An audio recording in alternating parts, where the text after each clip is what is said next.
El día de hoy tengo el gusto de presentar a Deiler Hernández.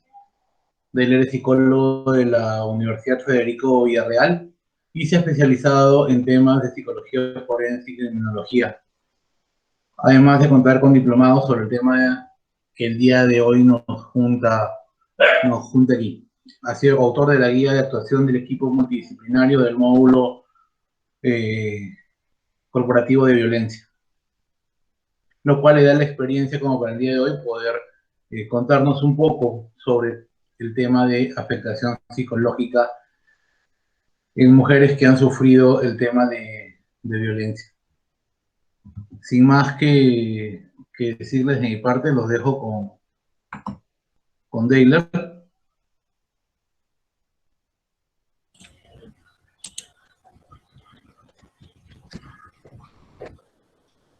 Muy buenas noches.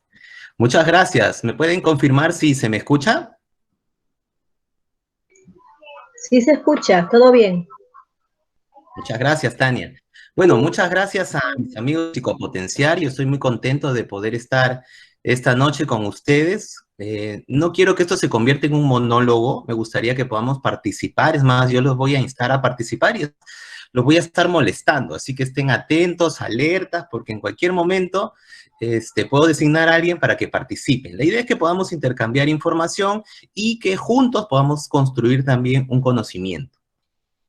Quería empezar un poco conversando acerca de lo que es el tema de la violencia.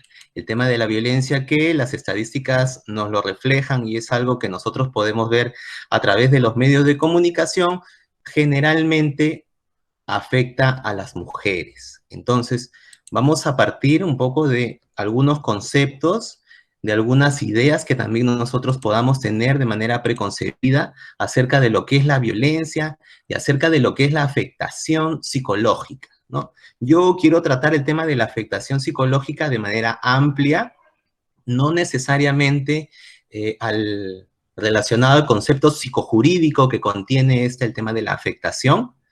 Así que vamos a empezar con algunos saberes previos. Vamos a ver hoy día algún alcance relacionado a la ley 30.364, también a qué es la violencia, los tipos de violencia, la ruta de atención a la víctima de violencia y finalmente el tema de la afectación psicológica. Entonces, acá los quiero invitar a participar. Por ejemplo, Tania. Tania, buenas noches. ¿Puedes abrir tu micro, por favor, un minutito nada más y contarnos qué es para ti, por ejemplo, la violencia o una expresión de violencia? Bueno, para mí todo lo relacionado con la violencia afecta enormemente a la autoestima de la mujer, puede ser también daño físico, sexual, psicológico, amenazas. Bueno, es amplio igualmente el tema. Una amenaza, ¿no? Por ejemplo, ¿sí? Una amenaza es un acto de violencia, ¿correcto?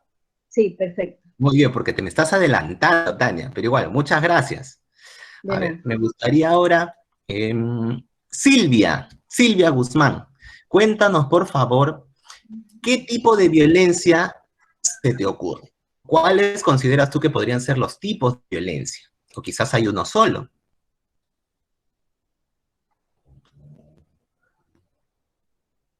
Un poquito, no te escuchamos, Silvia.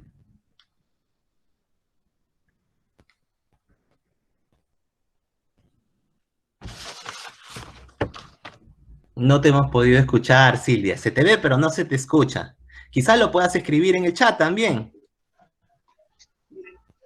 Sí, Deiler, disculpa. Si alguien tiene algún problema con el micro, podrían escribirlo, claro, y yo voy a trasladar la pregunta a Deiler directamente. Bien, entonces, por ahí nos hemos quedado un poquito con la respuesta. ¿Qué tal, Nélida? Buenas noches, Nélida. ¿Nos podrías indicar algún tipo de violencia? Abre tu micro, por favor.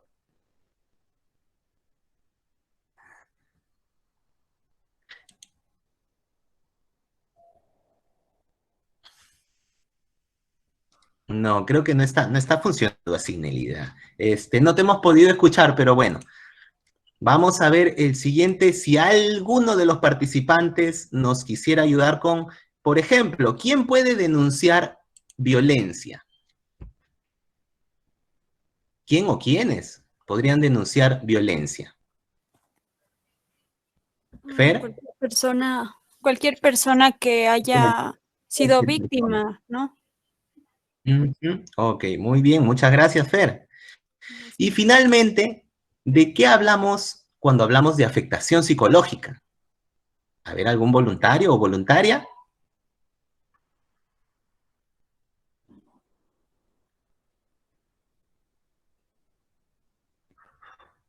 ¿Algún concepto, alguna idea relacionada con el tema de la afectación? ¿Qué es la afectación psicológica? Es Y el si no, bueno, maltrato. Karen, muy bien, Hola. Karen, te escuchamos. ¿Es el maltrato? Sí, se te escucha. Es el maltrato ocasionado por las agresiones psicológicas que sufre la persona. La persona, ok. Muchísimas gracias, muchas gracias a los que pudieron participar, a los que no les pude escuchar igual, en cualquier momento pueden abrir su micro y hacer alguna pregunta o algún comentario, o igual yo les voy a estar pidiendo que podamos participar. Entonces, con ese conocimiento que tenemos, vamos a avanzar. Entonces, vamos a empezar con el tema de la ley 30.364. Pero, ¿cómo ha ido evolucionando el tema de la violencia? ¿Qué han hecho? Hola. Ya, entonces continuamos. ¿Qué es lo que conocemos con la ley? Eso lo vamos a ver en un instante. Pero a mí me gustaría recalcar que la violencia que vemos a diario a través de los medios de comunicación, que se ha ejercido y se viene ejerciendo contra la mujer en diversos ámbitos de su vida, está directamente relacionada con la posición y con los roles que se le asignan en la sociedad y también en las leyes, porque tenemos que reconocer que nuestra ley, por ejemplo, la ley que les estoy presentando es del 2015, por ejemplo, ¿no? Y la violencia la vienen sufriendo las mujeres desde los inicios de la humanidad. Entonces, esta ley es muy reciente, es joven, es perfectible, lo que busca es prevenir la violencia, sancionar también, y como fin último, erradicar la violencia.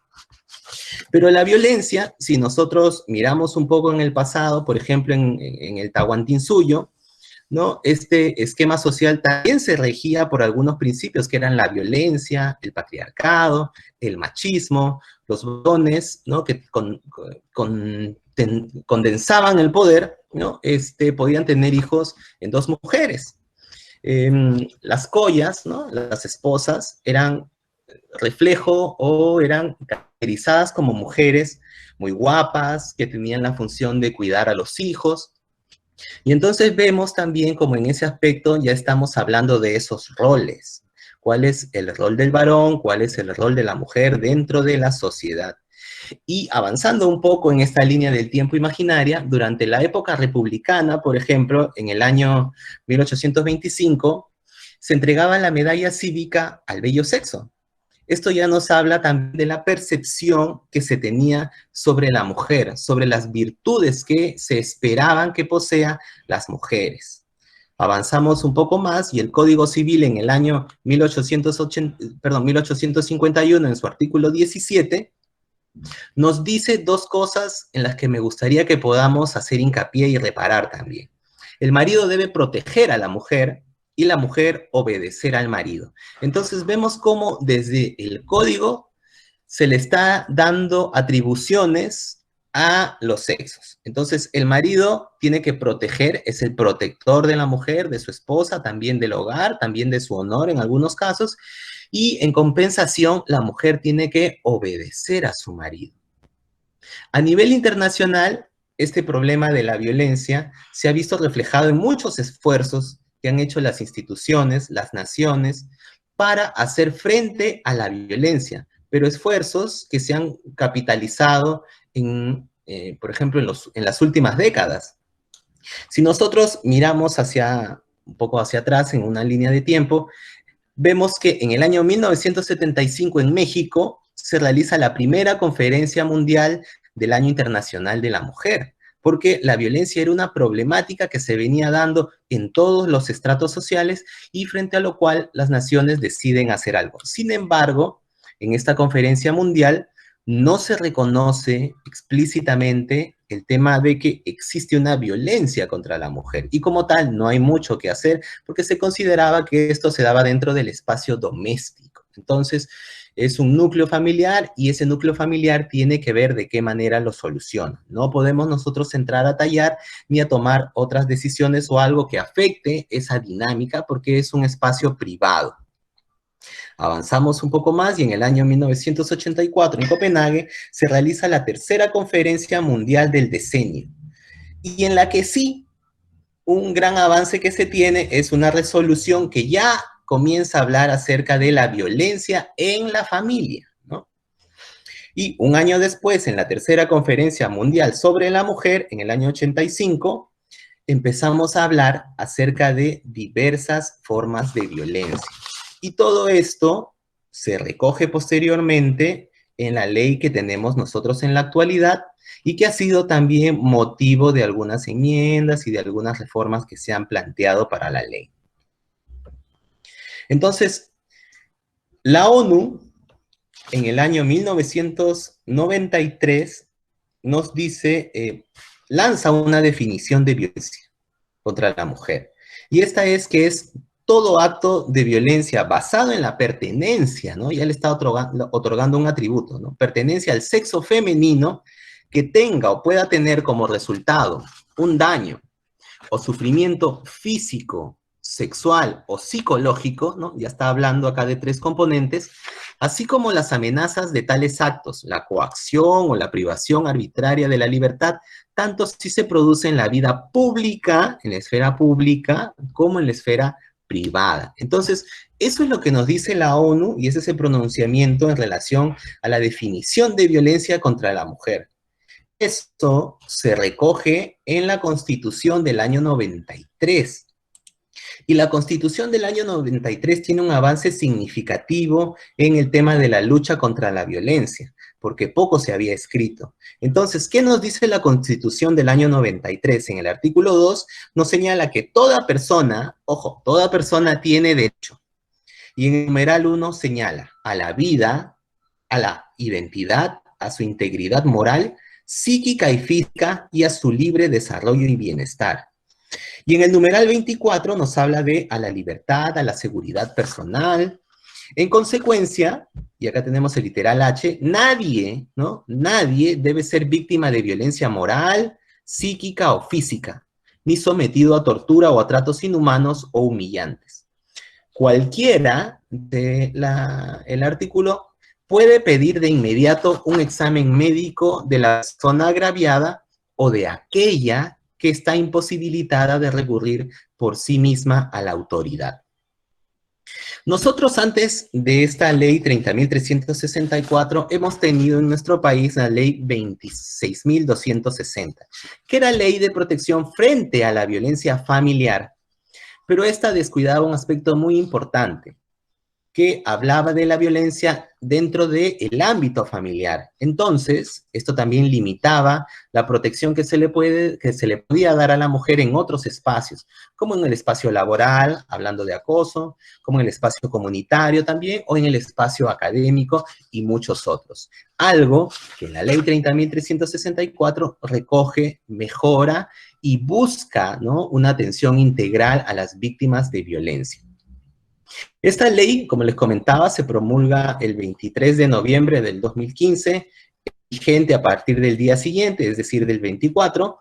Su reglamento aparece un año después, el 27 de julio de 2016, y el texto único ordenado de esta ley aparece el año pasado, el año 2020. Entonces, eso es lo que tenemos nosotros relacionado en nuestro país, dentro de nuestro ordenamiento jurídico, con relación a lo que viene a ser el tema de la violencia contra la mujer y los integrantes del grupo familiar, que es como se denomina a la ley 30.364. ¿Y cuál es la definición que nos da la ley? Nos dice que la violencia contra las mujeres, ¿no?, es cualquier acción o conducta, ojo, que les pueda causar muerte, daño o sufrimiento físico, sexual o psicológico, por su condición de tales, es decir, por su condición de mujer, tanto en el ámbito público como en el privado, algo que, como ya les comentaba, descuidaba la ley 26.260. Ahora, ¿qué es lo que nos dice la ley que nosotros debemos entender por violencia contra la mujer? Es la que tiene lugar dentro de la familia o dentro de la unidad doméstica o en cualquier otra relación interpersonal, ya sea que el agresor comparta o haya compartido el mismo domicilio que la mujer, y comprende, entre otros, la violación, el maltrato físico, el maltrato psicológico y el abuso sexual. También nos habla de que es la que tenga lugar dentro de la comunidad, de que sea perpetrada también por cualquier persona. Y que comprende, entre otros, también la violación, el abuso sexual, actos de tortura, la trata de personas, la prostitución forzada, los secuestros, el acoso sexual en el lugar de trabajo, así como en las instituciones educativas, establecimientos de salud o cualquier otro lugar. Y finalmente, la que sea perpetrada o tolerada por los agentes del Estado, donde quiera que esto ocurra. Entonces acá, si vemos un poco más al detalle, estamos hablando de una violencia más compleja también, una violencia a nivel estructural también. Y entonces la ley busca con esto justamente hacer frente, y es una ley especial para luchar contra la violencia. En nuestro país, si nosotros vemos las estadísticas y a nivel mundial, 1 de 3 mujeres han sufrido violencia, ya sea física o violencia de tipo sexual. Entonces, es algo que nosotros vemos día con día y es algo sobre lo cual nosotros, aunque quizás parezca muy distante o muy lejano, podemos hacer mucho. Yo recuerdo una conferencia en la que participé también con un expositor español, y él nos comentaba acerca de un libro que se había escrito en España en el año 2000, que se titula Mi marido me pega lo normal. Ahora, a raíz de que sale este libro, que lo escribe un médico forense, él, dentro de las evaluaciones que tenía, le tocó entrevistar a una mujer que denunciaba violencia, y entonces la mujer le comenta y le dice, ¿sabe qué, doctor? Ya me cansé. Mi esposo me pegaba lo normal, pero ahora ya se pasó de la raya. Entonces, yo quiero que ustedes, ¿no? Ustedes, la institución, la policía, el juzgado, le digan algo. Entonces, ahí estamos hablando de una normalización de la violencia, ya sea por factores estructurales, culturales, que se ha venido perpetuando y que ha mantenido la violencia como algo de cada día, ¿no? Es algo que ocurre dentro del hogar, que la mujer tiene que tolerar, también quizás por algunos enganches de tipo económico, de dependencia emocional que se pueda dar, y entonces es algo que se tiene que tolerar, porque el hombre es así. Entonces, a partir de eso, sale este libro, ¿no?, que habla acerca de la violencia, de la normalización de la violencia que se hace y que se tiene. Acá en la siguiente lámina vamos a ver acerca de la violencia, ¿no? Esto es relacionado a el triángulo de la violencia de Galtung. Él nos dice que la violencia es como un iceberg, ¿no?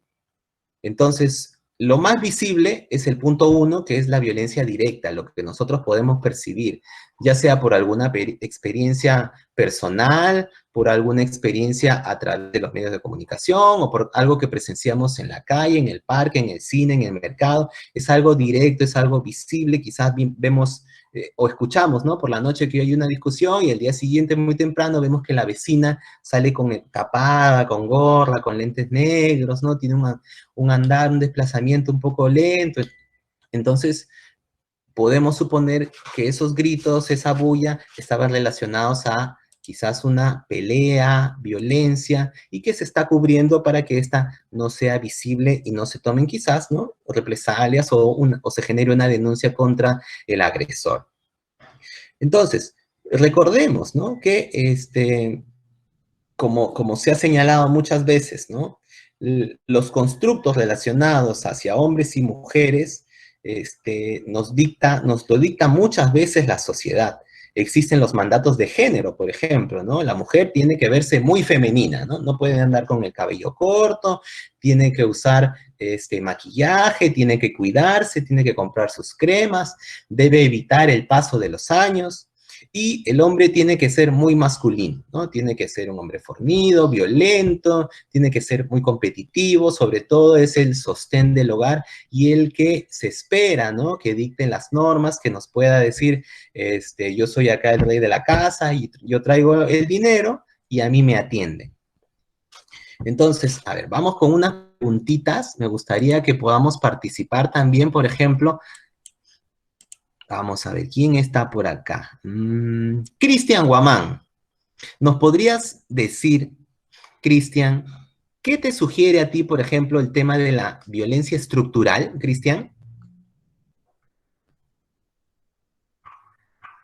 ¿Estás por acá, Cristian? Bueno, alguien quizás que desee participar acerca de qué es la violencia estructural o qué podemos entender nosotros por violencia estructural. Necesito escucharlos, amigos. Nélida. ¿Violencia estructural?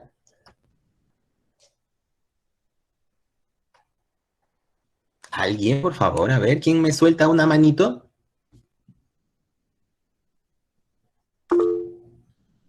Ya, Cristian nos dice que es la violencia que puede cometer alguna institución. Ok, muchas gracias. O algunas instituciones, claro. ¿Y qué podríamos decir nosotros acerca de la idea de la violencia cultural, por ejemplo? ¿Qué idea nos trae a colación el tema de que estemos hablando nosotros de una alteración, de una violencia cultural, por ejemplo?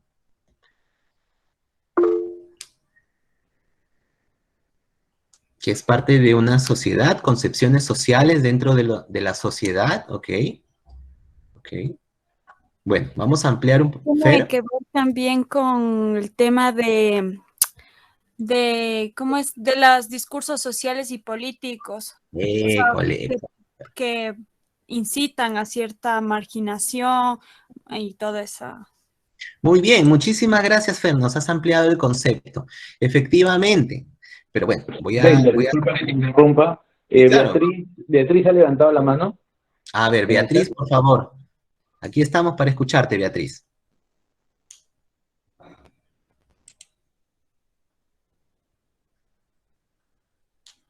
Beatriz. Bien, acá Génesis también nos dice que es cuando la sociedad lo normaliza y se vuelve parte de su día a día. Bien, vamos a ver Johan Galtung, que nos presenta esta estructura, este triángulo de la violencia, nos dice que la violencia directa es esa violencia visible, la que nosotros podemos observar, la que podemos contemplar, la que no necesita maquillar, ¿no? Son los daños físicos, el daño sexual, psicológico, patrimonial que se pueda dar. Por ejemplo, la cara visible de esto y lo más severo que se pueda dar a nivel de violencia directa son los feminicidios, ¿no? Y eso es algo visible, lo vemos a través de los medios de comunicación. La violencia estructural es una violencia invisible, no es fácil de ver ni de percibir, ni es algo que nosotros podamos reconocer a simple vista, por ejemplo. Es la negación de las necesidades, de la desigualdad social, por ejemplo, en acceso a educación, en acceso a puestos de trabajo, en acceso a remuneraciones también dentro de lo económico, en acceso de oportunidades para la educación. Por ejemplo, en el campo a veces se negaba la posibilidad de que las mujeres, ¿no?, pues vayan a estudiar, ¿no?, porque tenían que encargarse de la casa, o apoyar a la mamá o apoyar a la crianza. Entonces, se les negaba eso, y también el acceso a la justicia, ¿no? Sobre todo, parte importante en la lucha frente a la violencia. El hecho de, por ejemplo, no aceptar la denuncia a una mujer y que se le cuestione y que se le diga a usted por qué, ¿no? Lo que comentaba el amigo Cristian a través de las instituciones, ¿no? Cómo se le cuestiona, cómo se le dice, señora, pero usted no tiene golpes, eso, entonces no la podemos atender, ¿no? Hay una estructura que no está haciendo bien su trabajo y que está revictimizando también a la persona que está más bien buscando apoyarse, buscando algún tipo de auxilio, algún tipo de reparación a través de una denuncia. O por ejemplo, ¿no? El hecho de que a nivel de Hollywood, ¿no? Por ejemplo, los actores varones, ¿no? Ganen más, ¿no? Que las mujeres, por ejemplo, ¿no? Lo hemos visto quizás a los que nos gusta un poco el cine, ¿no? Como esta lucha también se ha convertido en parte de los varones, ¿no? Entonces, de reclamar, ¿no? Por sueldos justos también para las mujeres, y muchas de ellas lo han conseguido y se han convertido también en voceras de estos movimientos, ¿no? Y la parte cultural, que es la también conocida como la violencia simbólica, ¿no?